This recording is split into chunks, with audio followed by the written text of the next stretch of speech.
My topic is all about absolute monarchy. History of absolute monarchy outside Europe. In ancient Egypt, the pharaoh wielded absolute power over the country and was considered a living god by his people. In ancient Mesopotamia, many rulers of Arsia, Babylonia, and Sumer were absolute monarchs as well. In ancient and medieval India, rulers of Satavahana, Gupta, and Shakya empires, as well as other major and minor empires, were considered absolute monarchs. In the Khmer empires, the king was called Divahara and Chakbarantin, or king of the world, and exercised absolute power over the empire and the people. Imperial China, many emperor and one empress wielded absolute power through the mandate of heaven. In pre-Columbian America, the Inca Empire was ruled by Sapa Inca, who was considered the son of Inti, the sun god and absolute ruler of the people and nation. Korea under Joseon dynasty and short-living empire was also the absolute monarchy. Throughout much of European history, the divine right of king was the theological justification for absolute monarchy. Many European monarchs, such as those Russia, claim supreme authoritative power by divine right, and that their subject has no right to limit their power.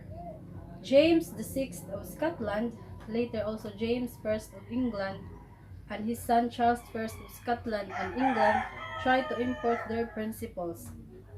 Charles' first attempt to enforce episcopal polity of the Church of Scotland led to rebellion by the Covenanters and the Bishops' War.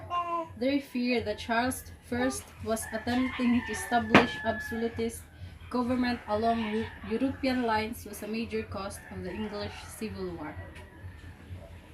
Despite the fact that he built rules waived for 11 years starting in 1629 after dissolving the Parliament of England.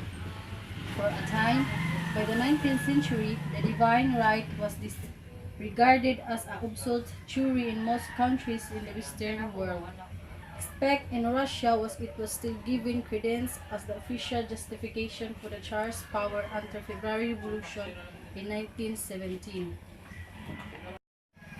This is a considerable variety of opinion by historians of the extent of absolutist among European monarchs such as Perry Anderson argue that quite a few monarchs achieve levels of absolutist control over their states, while historians such as Roger Metham dispute that very concept of absolutism.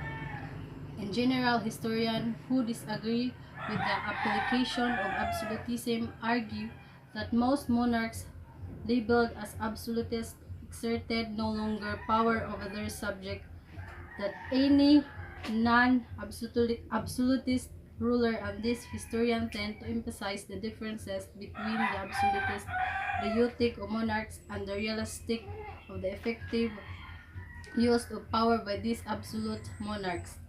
Renaissance historian William Brosma, some of this constructing nothing so clearly indicate the limit of royal power as the fact that governments were generally and financially troubled, unable to tap the wealth of those most able to pay, and likely to stir up the costly revolt whenever they attempt to develop and indicates income. Absolute monarchy, the form of monarchy in which one leader has supreme authority and where that authority is restricted by any written laws. Legislator or customs, these are often not always directly monarchies. In construct and constitutional monarchies, the head of state authority diverges from and is legally bounded and restricted by constitution or legislator. Some monarchies have weak or symbolic legislature and have governmental body. The monarchy can alter or dissolve as well. Countries where monarchs still maintain absolute power are Brunei, Oman, Saudi Arabia, Switzerland, Vatican City, and individual emirates composing the United Arab Emirates, which itself in a federation of such monarchies, a federal monarchy.